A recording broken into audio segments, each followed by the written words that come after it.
We are dreaming of a world, in the words of MLK, where people are not judged by the color of their skin, but the content of their character. This is Beyond a Condition, a tea or coffee campaign to raise awareness about the realities of people with albinism. We have been doing this campaign for a while now. It's been a lot of fun. About 4 to 5 weeks now, we've been on this particular campaign. We've learned a lot. We hope to believe that we've educated a lot, and today actually marks the final day of the Beyond a Condition campaign by Tea or Coffee High Impact Television, High Impact Studios, to raise awareness about the reality of people with albinism. Today we're looking into acceptance and inclusion in society, and we have a friend of the house, a name and person of Tolani Ojuri, as a guest this morning to give us more insight into this conversation. Now, Tolani Ojuri is an entrepreneur and a disability inclusion advocate. He's a Lagos State Chairman, Albinism Association of Nigeria, and he has participated in several disability inclusion projects with the European Union, among others. He's one of the United Nations sponsored teams on social protection policy formulation. At the moment, he's undertaking a grassroots public enlightenment campaign on disability rights as a Commonwealth human rights advocate. Good morning, sir, and welcome to the show once again. How are you doing? Good morning, my people at High Impact Studios. Good morning, everybody. I love how you said. Nice to be here. I love how you said my people. Yeah. Thank you for being a part of the conversation yet again. All right. So it's a pleasure. What is the importance of inclusion in the society to every human at this time? Well, basically, inclusion simply means carrying along the less advantaged people in the society, making sure we all have access to all the benefits of that same society. And it applies to persons with albinism. Because of our low vision, inclusion for us is where it is necessary. For example, the last election, INEC was supposed to make provisions for magnifying lenses for people with low vision. That is inclusion for us. For persons with physical disability, yes, you have a ramp for easy access to facilities. For those kinds of people, you have our overhead bridges, our sidewalks, that it's easy for persons with physical disability. So inclusion basically means carrying everybody along. In what ways can the people with albinisms be accepted and included in different sectors of the society? Given your definition of inclusion, into education sector, looking at employment opportunities, healthcare, policies by the government, how can we be more inclusive of people with albinism in our society? Well, I will start from the word acceptance. For me, I don't need anybody to accept me. I am who I am. I'm a person with albinism, yes. And I'm fine. I'm okay with it. There's low awareness in society, quite all right. The myths are there, but acceptance. Nah, life is good. For others, yeah. But really coming back to reality now. Having worked with government at various levels, and Lagos State Lagos State in particular, there's a law protecting persons with disability.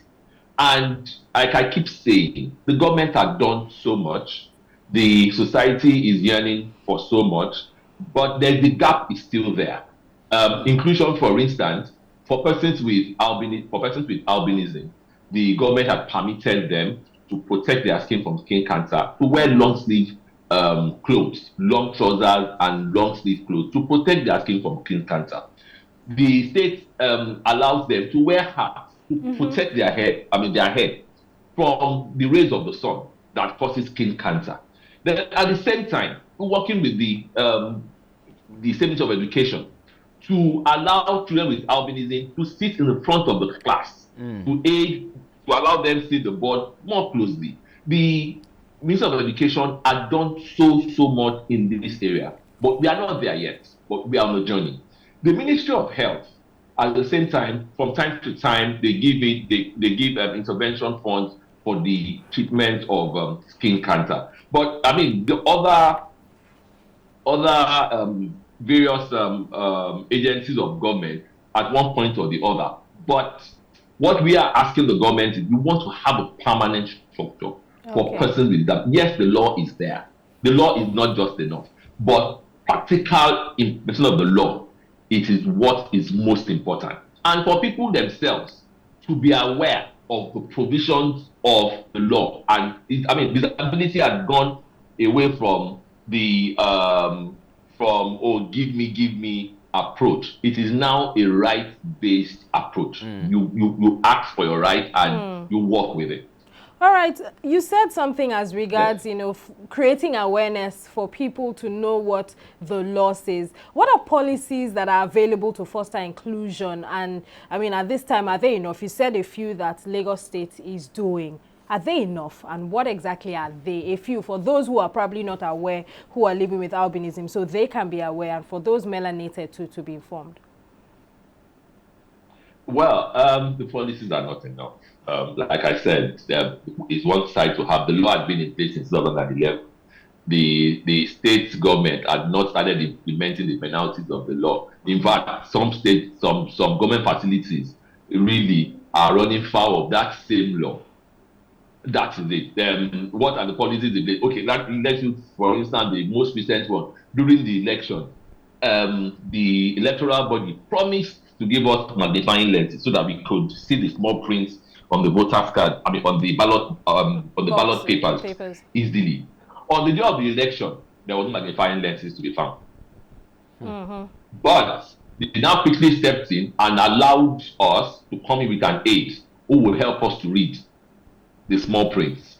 So, I mean, that's why I said it is one thing to have a policy. It is another thing for that policy to be up and running. It is not enough because you can sit down with the government people today, with the government officials today. They will tell you this. They will tell you that. When you get into your day-to-day life, it is not there. So it is not just to say what the government promised. The government promised that. Okay. All right. Are you still there, sir? Oh, I think we're having some network. I'll have to walk through the Okay. Can you hear us, sir?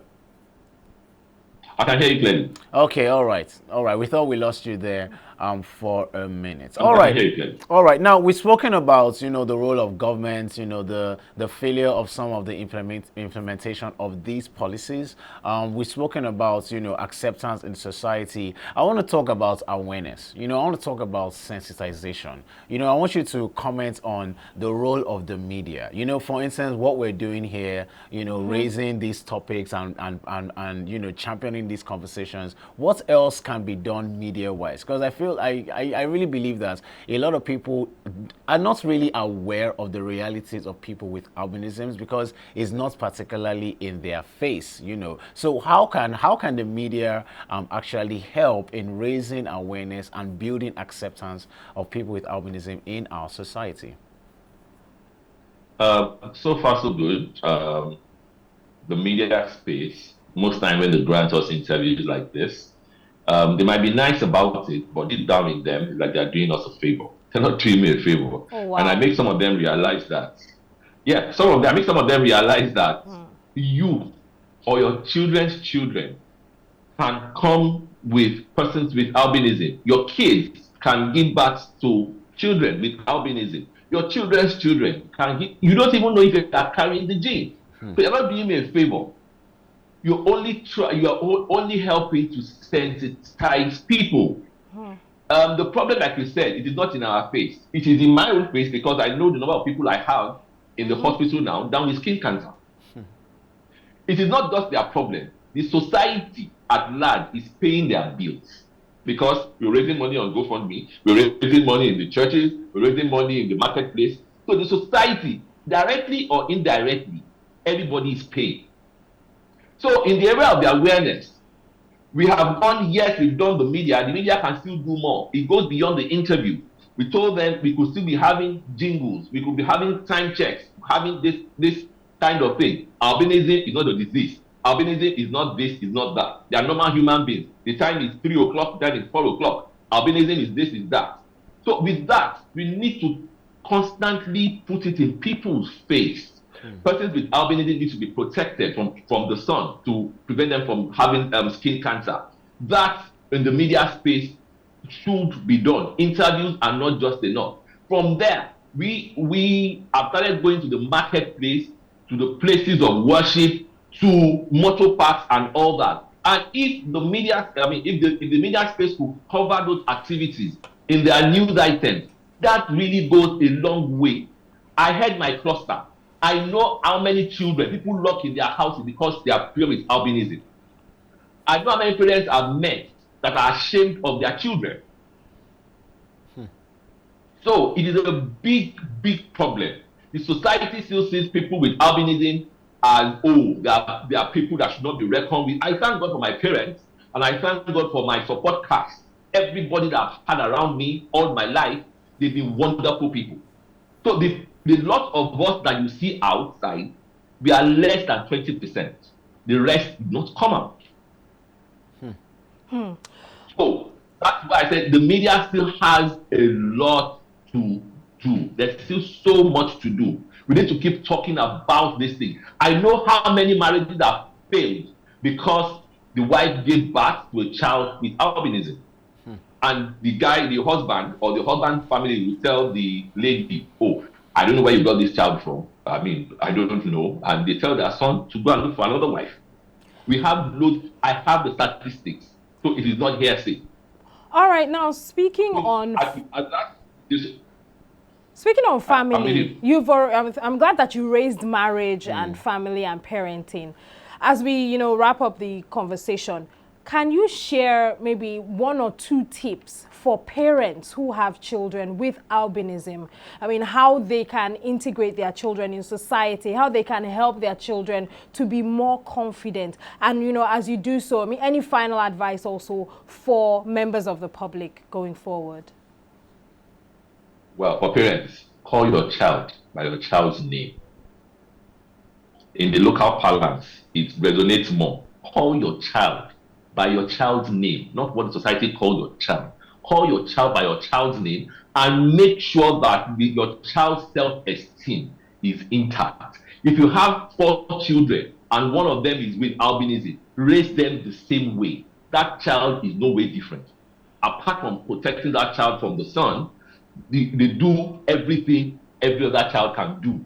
I drive, I ride bicycle, I do everything, but I make sure I stay away from the sun. So the parents should know that they have a child without melanin does not mean they have less of a child. So, like I said, call your child's name. That and showcase your child. Love your child. When you love your child, the society will love your child the same. If when you call your child, that society will end up calling your child. That aside, the society, on the other hand, the taste of the pudding, I would say, is in the eating. So if you don't move close to me and you dwell on what people say, oh, person is albinism, don't eat salt, they don't see during the day, they don't do this, if they touch you, you will turn white. That's not true. Well, that is stories, myths that pass from one generation to the other, and it is still there. And that is why we keep we keep pushing the awareness into the public space that we are no different. We get married. Does not mean that we're going to have children with albinism. We live a normal life as long as we keep ourselves away from the sun. The government is doing so much in making sure that they give us early skin checks. We go to normal schools. We marry the same way. Well, of course, I'm married. I've got children. I'm not kids with albinism. And so far, so good. I've had my own fair share of challenges, but hey, I'm here. All right. So, It's been so far so good. I thank God. Yes, Yeah. it's grace and mercy that brought us this far, and I'm sure God definitely gives everybody in same measure Yeah. as He wants to. All right. Thank you very much, Tolani Thank Ojuri. you. We really laud and appreciate the work you are doing in the advocacy for people with disabilities, and more particularly in the context of what we're doing today in the reality of people with Thank you. albinism. We Thank you really very much. appreciate you. That other media houses you from you. Thank you very Thank you very much. much. We really do appreciate that. Thank you very much. Enjoy the rest of Thank your you. day. Thank you, the high impact team. Alrighty, this is Tea or Coffee. Yes. We are discussing beyond a condition and awareness as campaign for people with albinism. Today we have been discussing acceptance and inclusion in society for people with albinism. The campaign has been amazing. To be honest, part of me doesn't really want to end the campaign. You know, I wish we could go on for another 3 weeks, you know, another 4 months or whatever the case may be. But, you know, there are other issues in society that do require awareness. And this is what we do on here. You know, we pick a topic and we go really hard on it. And I'm really glad at the outcome of this particular campaign. I am too. I'm glad that you have been informed, and I believe that you pick one or two things. And just like our guest has said, it's time for media houses to also beef up the activities around that, you know, have promos running on TV or radio. And I'm glad, I'm sure that High Impact is going to also toe that line. I mean, we've started with this one, many more to Exactly. come. Yeah, he has actually charged me. I feel like there's much more I can do, you know, there's much more that we can actually do and all of that. So it's very exciting.